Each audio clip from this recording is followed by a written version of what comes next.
Excuse me, am my presentation Yes, it's visible. can It's visible? clear. Yes. Yeah, Okay. thank you very much. Okay. I tried the best. Okay. Yep. Assalamualaikum warahmatullahi wabarakatuh. Good morning. Hello, everyone. Perkenalkan, my name is Reza, and today I will present the information about disruption era. Okay, how are you today? Fine. Hi, Mr. Reza. Mr. Reza. Okay, thank you, Miss Triana and Mr. Boy. Okay, I will explain about the disruption era. That today we feel that a lot of change after COVID-19 pandemic, that we always touch about digital tools. Like right now we in virtual meeting, not like before pandemic. Ini yang terjadi di kondisi setelah pandemi. Jadi banyak hal-hal, a lot of things that change after the pandemic.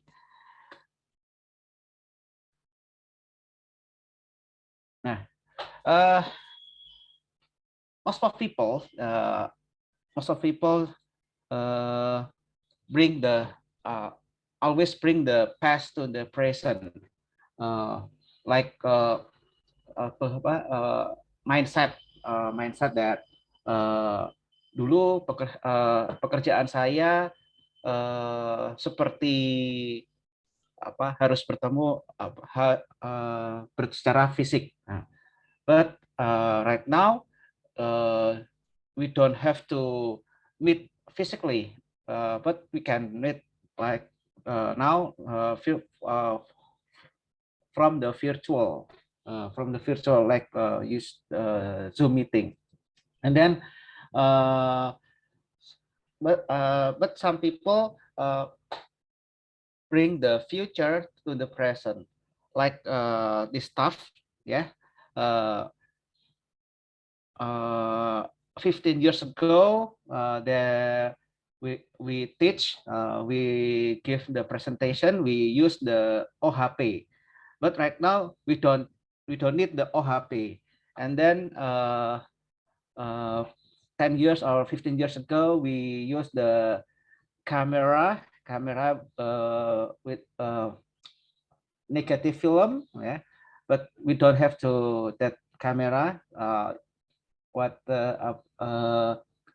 we call the cameras, like apa namanya, kita biasa menyebutnya dengan two style, but now we use the smartphone to take the picture, like that. The handphone, we don't need the kita nggak perlu memisahkan fungsi daripada handphone dan kamera, kita jadikan satu. We combine the two function that we can communicate with the smartphone, and then we can take picture with the smartphone either.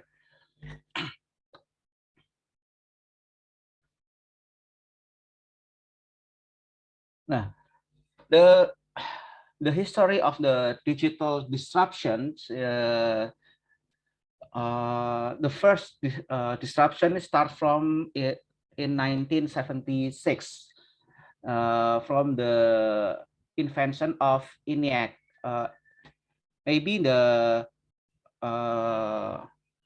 student know the kepanjangan ENIAC Mungkin ada yang tahu, silahkan. Ada yang tahu, ada yang mengetahui ENIAC apa itu? What is the ENIAC? Mr. Boy, maybe? What is the ENIAC, Mr. Boy? I don't know any. What's ENIAC, Mr. Reza? Okay, the ENIAC is the electronic numerical integrator and computer. Oh, great. ENIAC is the first invention of the computer. Komputer pertama yang ditemukan oleh manusia. The physically of the computer from in the 1946 more bigger than now. Maybe the computer in the 46 is like the room of bentuknya sebesar ruangan di rumah gitu.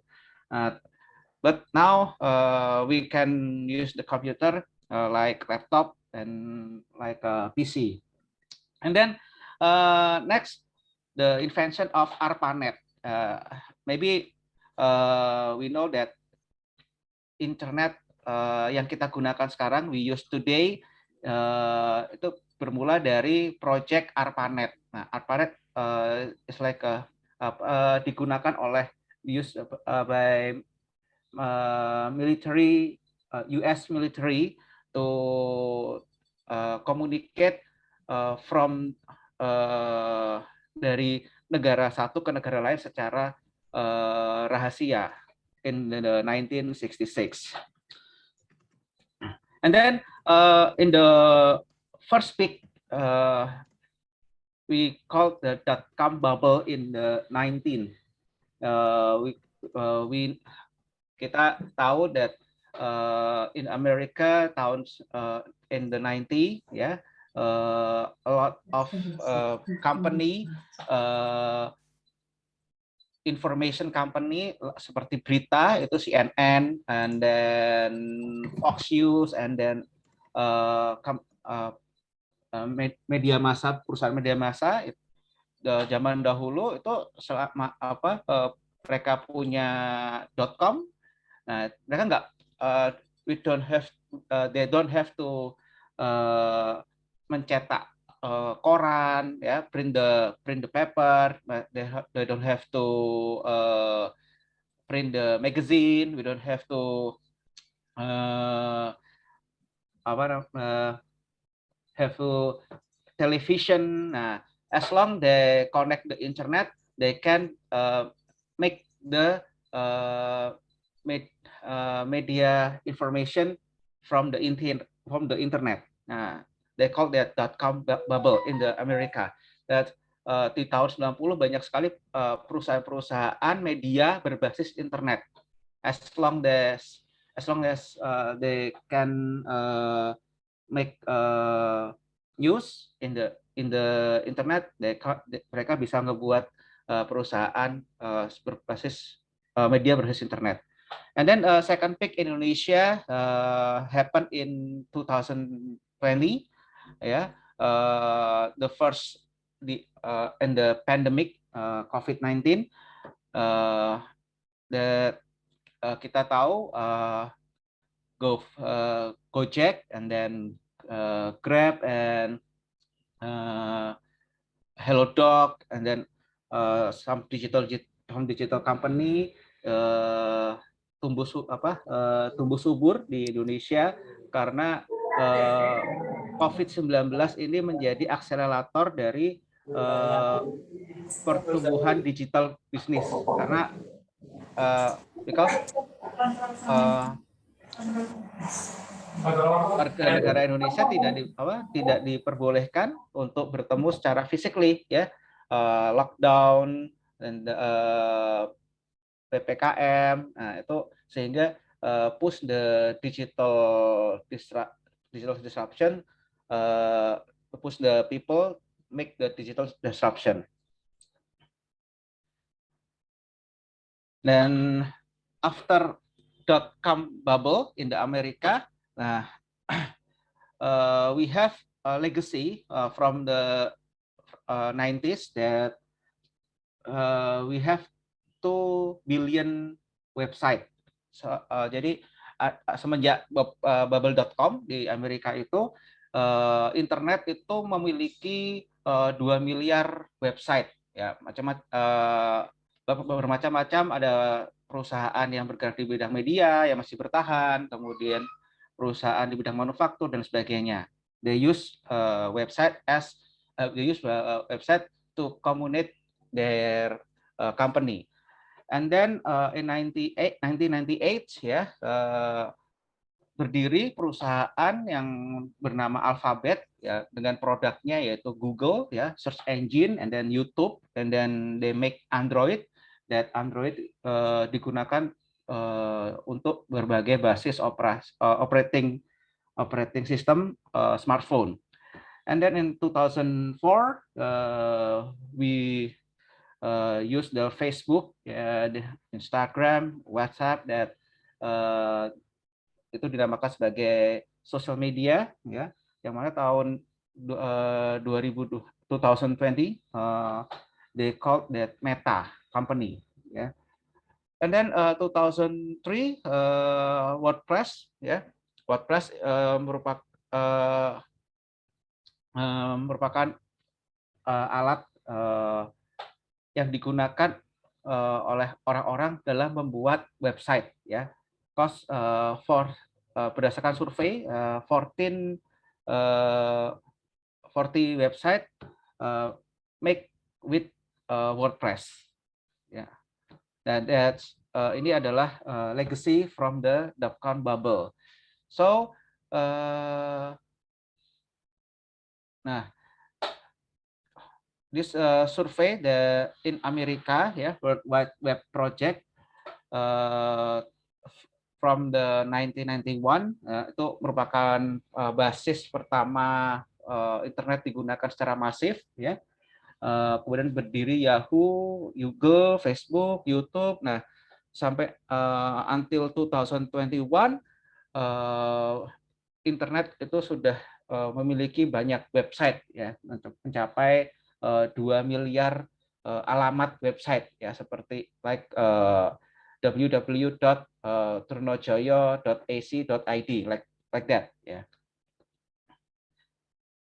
Dan now so as a digital company like Amazon, dia berangkat dari perusahaan berbasis penjualan buku ya, bookstore in 1994, but now they change berubah menjadi perusahaan berbasis cloud, computing cloud. Jadi penyimpanan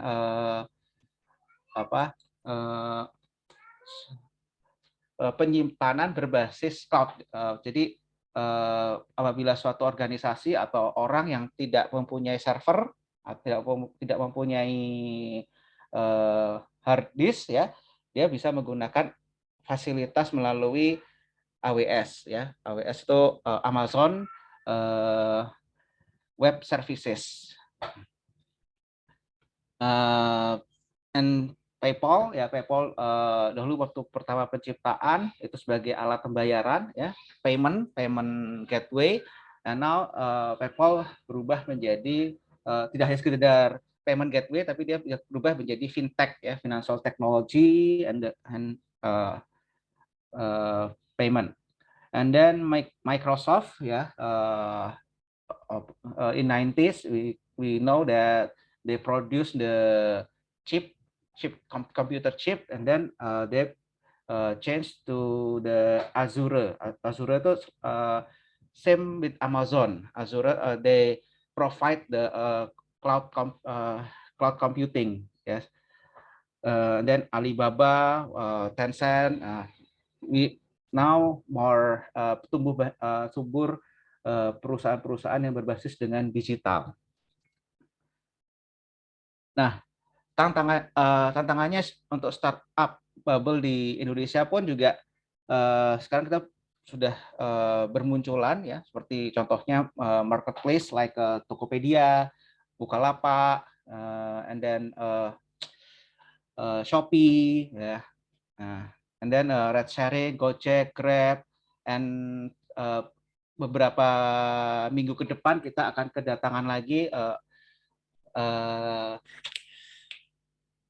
perusahaan Malaysia, AirAsia Company, itu juga menyediakan ride hailing, ride sharing, ya, untuk Indonesia. And then fintech, the Link Aja, Dana, Flip, OVO, GoPay, and then education, ya. We have Ruang Guru, Ruang Seminar, Zenius, etc. So, what is the opportunity for the creative industry in Indonesia? So, kita perlu menggunakan warisan-warisan, ya, legacy, that apa yang sudah tercipta di beberapa tahun belakang, ya, seperti contohnya WordPress, ya, we can use the WordPress to make our website, ya. We can make our website, and then we can utilize the marketplace like Shopee, like Tokopedia, like Bukalapak to promote our product, ya. And then we can use the social media to make brand awareness about our product as a creative industry, and then become a challenger in startup Babel, make the different, make unique produk unik, ya. Kita perlu membuat produk yang sangat unik agar dapat dikenali oleh konsumen atau masyarakat di Indonesia. Now, saya mengutip the statement from the Bill Gates that if your business is not on the internet, then your business will be out of business. Atau kalau bisnismu tidak ada internet, ya tunggu saja kebangkrutan bisnismu. That's Bill Gates quote. Okay, maybe that's it. My presentation. Thank you everyone. Semoga bermanfaat to us. Wassalamualaikum warahmatullahi wabarakatuh. Oh, that's really interesting. Thank you very much for the presentation, sir. Okay. I have like very minimum feedbacks here, but Yes. I'm really enjoying the materials there, here and there, and that's really great. Okay, so first off, in pre-teaching that you have been showing us, right? So I think that's the same technique, right? As Butriana had before. But what I want to give you in terms of suggestions and advice, probably, because you're gonna talk about like disruption of this disruption era, right? You're talking about technology combining with economy and the future business that is possible to happen in the future. I think it's going to be very, very great for you to have like another model of pre-teaching. For example, what I can suggest in English language teaching, what we always have is by showing, because you have the power of PowerPoints, right? The media. So you may have like pictures. I love it. You have the pictures, right? You have the pictures. That's perfect. So that's what is different from you. That's what, like, I don't have a problem. You have pictures, but this picture is in development, right? So you are showing like different era of technology there. I think what makes it very important here in your pre-teaching is that you make it really visible, that you make everybody's connected to that. Probably a simple suggestion about pictures by telling you or by telling the students upon the experience of using it, for example. you've been telling it, but in a very minimum portion, but experience it. For example, you're just comparing on how the technology were used back then, right? 15 years ago, if I'm not wrong. I heard it from your presentation, right? You're saying that OHP, or that's what we call as optic, blah blah blah, something, right? To present something in front of the students and audience. I think you need to tell the students on how the feeling of having the experience of using like old technology and stuff, so that they will be related. Then you can compare it with the current technology. For example, you're saying that now you have smartphones that combines technology all at once. For example, you can call, you can interact with people, you can have the camera feature, you can display anything, you can share anything there. Like back then, we do it separately. Imagine that we have to prepare a lot of things and stuff, and you may tell about your personal experience. And I think it may be related, right? In 15 years ago, like you're still in the positions of the students while you're in the probably in S1 or S2 or undergraduate or master program, you're still experiencing those things probably. So that's what I appreciate. Cool. Ini cara berbeda, and I really love it. And then what I experience, Pak Reza sudah sangat bisa untuk merespon komen saya tadi, feedback saya tentang code switching, and I really enjoy it. That's why I don't feel any weird stuff, and probably you feel the comfort there, correct? Because you can combine Indonesian and English with a very proportional, proportional way. Jadi bahasa Indonesianya itu tidak terlihat overwhelming. Bahasa Inggrisnya pun very sophisticated because you just want to address the importance of English, and at the same time you're still speaking in Indonesian, right? Jadi itu bagus sekali sih. Menurut saya code switching ini udah oke sekali, dan I need to give like appreciation on that. Excuse me, Mr. Ladri. Yes. In the social media, saya pernah melihat the switching, Code switching. Code switching. Always use, sering dipakai oleh beberapa teman-teman saudara-saudara kita yang tinggal di Jakarta Selatan. True. Ya, Jaksel ya, Jaksel, betul bahasa Jaksel. Meme. Orang-orang yang bekerja di Jakarta Selatan dengan orang-orang yang bekerja di tempat lain. That's a different. Betul. True. Nah, karena konsep ini ya Bapak, makanya sekarang pun di English department in my study, saya banyak belajar tentang bagaimana bahasa ya khususnya, semua bahasa Inggris khususnya itu mengalami perkembangan. Jadi bahasa itu tidak statis, jadi dinamis. Betul kalau Bapak tadi bilang ada bahasa Jaksel, betul ya? Atau yang sebelum Jaksel itu sudah sangat populer bahasa ini Pak, kalau bilang Jawa English gitu ya Pak ya. Nah, jadi ada beberapa yang seperti itu. Jadi ada English versi Jawa, English versi Sunda, English versi Madura, English versi apapun. Jadi with your accent itu bisa di-blend. Makanya saya bilang bahwa English does not only belong to a particular individual who was born in Western, in England, for example, or in any native English country, but it belongs to those who use it. Itu milik siapa penggunanya. Nah, code switching ini bagus. Makanya banyak yang sering bilang which gitu kan, in which. Ya, anak Jaksel kan suka bilang which begitu ya. Nah, itu true. Jadi artinya begini, kita nyaman ya Pak ya. Apalagi dengan konsep Bapak tadi menjelaskan tentang digital disruption. It means sangat relate pada anak-anak sekarang, yang artinya mahasiswa Bapak itu sudah kelahiran sekarang 2022 tuh kelahiran 2003, 2004 ya Pak ya.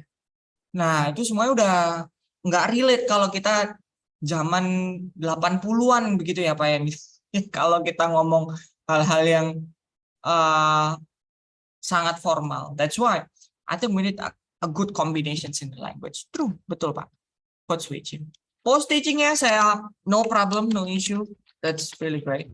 Ini yang paling beda. So give applause buat Pak Reza. You appreciate that. Thank you very much. Thank you, Mr. Landry. Saya akan berikan, saya akan berikan materials dan ini materialsnya mungkin akan saya sambung next week, akan saya tambahkan. Ini adalah model belajar konten, artinya belajar subjek yang lain tapi menggunakan bahasa Inggris. Nah, Bapak bisa adjust nantinya.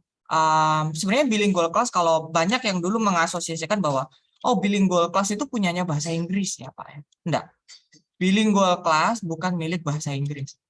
Bilingual class itu milik siapapun yang menggunakan dua bahasa atau lebih dalam satu kelas dalam pengajaran. Begitu ya. Nah, jadi saya akan jelaskan bilingual class ini idealnya seperti apa. Ada beberapa pertanyaan yang nanti bisa untuk dilakukan. Oke, first off.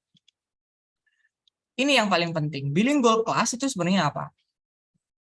Atau bagaimana sih kita melihat how do we envision bilingual class? Satu, cara kita melihat bilingual class itu adalah dengan menggunakan English to familiarize students with the topic. Apakah kita ingin menggunakan bahasa Inggris dan bahasa Indonesia untuk memperkenalkan topik supaya topik itu lebih masuk atau lebih dimengerti oleh siswanya? Atau hanya misalnya bahasa Inggris ini cuma dikenalkan ya sudah, supaya mereka tidak hanya belajar konten tapi belajar bahasanya, makanya saya menggunakan dua bahasa. Nah, jadi using English to familiar students with the topic. Jadi menggunakan bahasa Inggrisnya supaya mereka lebih into the topic. Nah, outputnya apa? Students know what they will learn and more connected. Jadi misalnya begini, for example, if you're talking about digital economy, right? So I think this is the new concept of economy that people will talk about. Atau kayak digital marketing, right? Back then we don't have digital marketing, I believe, right? In your era, you're not talking about digital marketing that is so sophisticated like today, right? You don't talk about digital advertisement. You don't talk about, for example, Instagram story atau AdSense dan segala macam, right? So we have it. Now, terms itu semuanya digunakan dan itu valid dalam bahasa Inggris dan itu valid dalam bahasa Indonesia. It means ada integrations of language di sana yang bisa digunakan untuk bahasa Indonesia dan bahasa Inggris dalam ekonomi. Nah, akhirnya students akan lebih connect. Misal kalau kita bahasa Indonesia kan, kalau kita hanya memakai bahasa Indonesia itu nggak bisa. Makanya harus bilingual. Misalnya kita bilangnya AdSense, apa? What is the padanan kata dari AdSense? Kita nggak punya. Atau online advertisement, digital advertisement. Itu bisa mungkin iklan digital. Tapi mahasiswa itu tidak akan merasa appealing atau tidak merasa connected. Bahasanya itu kadang kalau mereka tidak tidak into that dan terkesan tidak masuk ke dalam kerja mereka tidak, malah gampang lupa. Ya, begitu ya. Jadi malah kita tuh harus menggunakan bahasa-bahasa yang viral. Intinya begitu. Nah, English yang viral sekarang boleh untuk digunakan. That's why I say bilingual class itu penting untuk mengkombinasikan antara bahasa Inggris dan bahasa Indonesia.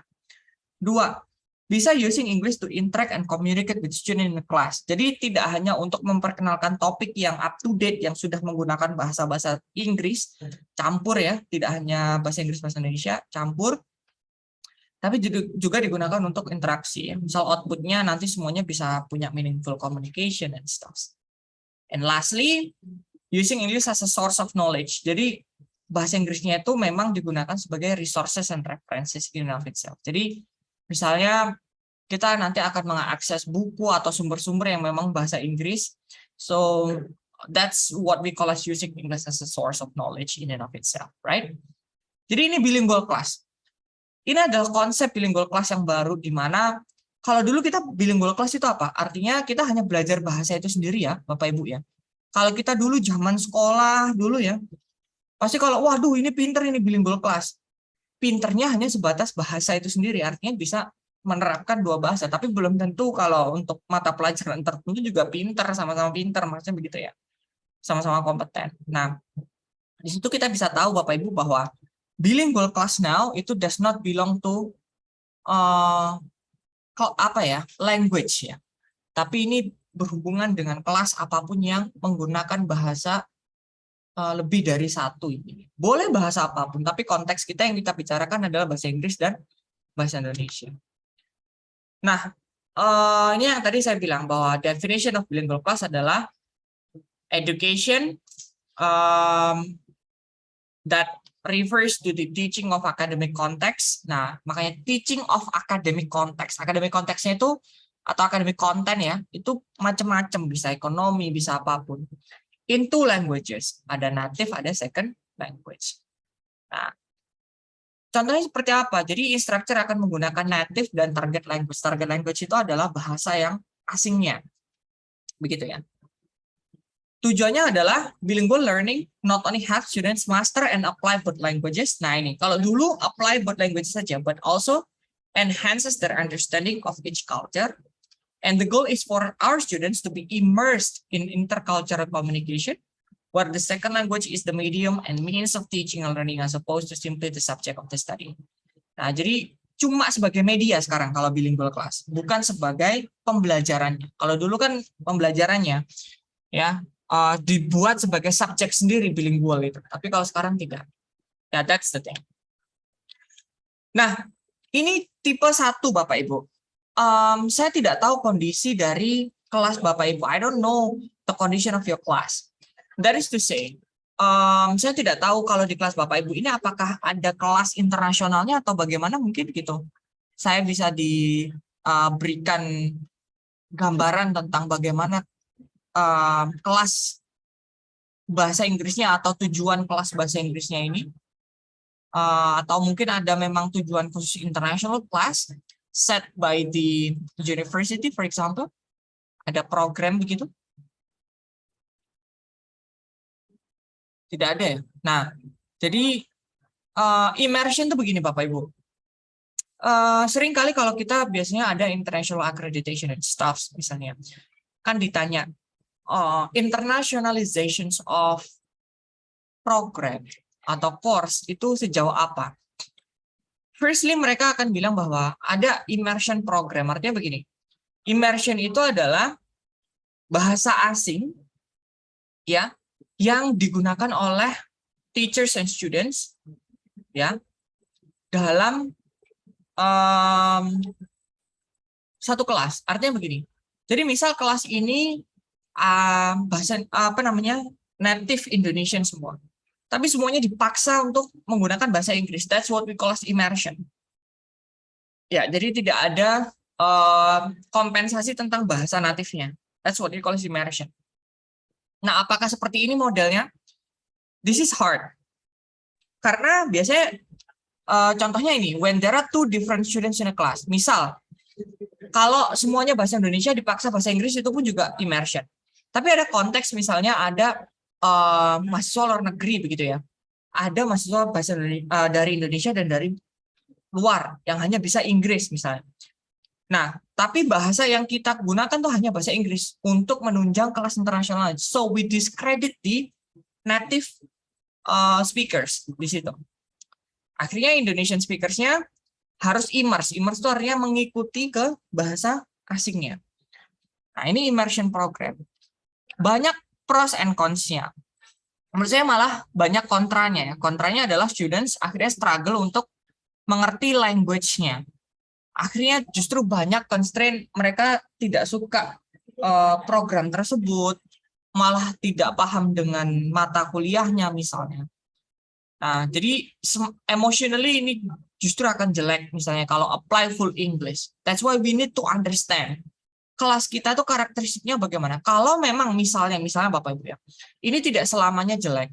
Kalau Bapak Ibu tahu bahwa the potential of your class are all English speakers, for example, they have good proficiency at English, so you can apply this immersion. Artinya you can have the policy to prohibit them in speaking Indonesian in a class. Right? But if you don't have like any indication that your students are able to speak English fluently, and they have constraint and probably problems in speaking English, just don't force them to. Jadi immersion program ini tidak cocok. Lantas apa yang selanjutnya? Nah ini, selanjutnya ada translanguaging. Ini translanguaging itu yang sekarang tren. Ya, sama seperti code switching, tapi dia jauh lebih adaptif. Bagaimana? Translanguaging is the act performed by bilinguals accessing different linguistic dan segala macam.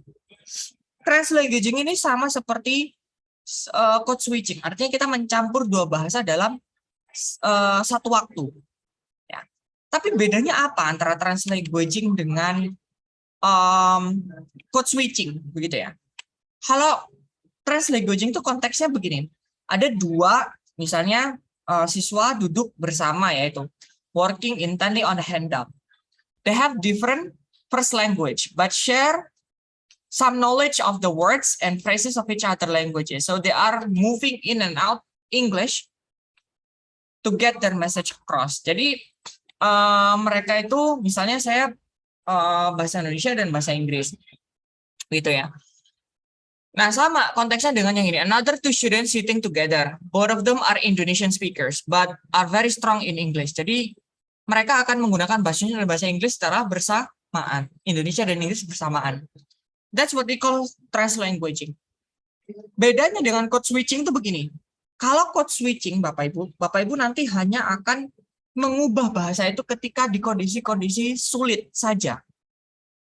Ya, itu namanya code switching. When you have problems, then you switch the code. Saya bilang, makanya kalau tadi konteksnya Bu Triana adalah code switching, because Bu Triana finds a problem in explaining things in English, that's why she switch the code. Betul ya? Nah, tapi kalau seumpama Bu Triana menganggap tidak ada problems, naturally beliau memang mau untuk mengubah kodenya, misalnya seperti Pak Reza. Pak Reza sebenarnya secara natural mungkin bisa untuk menjelaskan itu. Kok tahu? Pak Reza bisa menjelaskan dalam dua bahasa. Misalnya, saya punya contoh. Oke, so I have an example on this. Nah, jadi ada phrase yang terulang dalam dua bahasa yang sama. This is translanguaging. Sebenarnya tahu, paham, tapi Pak Reza berusaha untuk menggunakan dua bahasa itu secara bersamaan dan bergantian supaya menambah engagement dan pemahaman dari siswanya. Kalau code switching itu tidak. Code switching itu misal kalau saya sudah mentok atau saya sudah melihat mahasiswa saya sudah mentok sekali, saya akan switch the code. Artinya mengubah bahasanya completely. Tidak akan kembali lagi. Kalau code switching itu begitu. Secara teori. Misal, saya ngomong bahasa Inggris, terus begitu. Nah, tiba-tiba Bapak Ibu ini udah blank. Sudah nggak ada respon, sudah tidak ada engagement gitu ya. Saya akhirnya mengidentifikasi bahwa, oh ternyata mahasiswa saya nggak paham dengan bahasa Inggris. I will directly switch the code. Saya akan langsung mengubah bahasa saya menjadi bahasa Indonesia. Supaya engagementnya hidup lagi. Kelas ini tidak mati, misalnya. So that's what we call as code switching. Ya, begitu. Nah, ini nanti kita akan coba ya terapkan di EFL dan ESL. Ini nanti akan saya jelaskan di next meeting. Tapi saya akan janji untuk di next meeting saya akan berikan metode namanya CLIL. Bapak Ibu mungkin juga sudah familiar, namanya Content Language Integrated Learning. Jadi menggabungkan bahasa asing dengan subjek konten. Nah, ini penggabungannya bagaimana? Nanti how to look that parts atau bahkan kayak contoh slides-nya bagaimana nanti akan saya berikan examples, Bapak Ibu ya. Ini nanti akan jauh lebih adaptif dan Bapak Ibu nanti mungkin besok bisa dipersiapkan kali ya untuk next agreement. Apakah kita sudah punya list Bapak Ibu untuk next presenter? Tadi kita sudah punya. Oke. Maybe we can menentukannya sebelum next meeting, Mr. Lanti. Oke, so who yang sudah? Mr. Wildan sudah ya? Ibu Vidi dan Sudah. Ibu ini sudah. Ibu Miftahul Vidi yang udah. Sudah. Ya. Oke. Maybe Uh, next Mrs. Aprilina, maybe. Miss Aprilina, April, Miss Nirma, sudah? Bu Nirma sudah? Not yet. Not yet ya, Bu. Belum. Oke. Hmm. Berarti mungkin besok boleh untuk Bu April dan Bu Nirma. Oke. Beliau Ya, berdua akan nanti di kita prepare. sampaikan. Saya nanti perbantukan Bapak Ibu di awal. Jadi sebelum present, saya nanti ada materials di awal dan materials di akhir. Di awal nanti akan saya tunjukkan CLIL immersion-nya nanti seperti apa. Jadi misalnya model slides yang biasanya saya berikan untuk menambah understanding tidak hanya bahasa Inggris full misalnya, tapi mereka punya konsep bahasa Indonesia juga yang bisa bagus, gitu ya.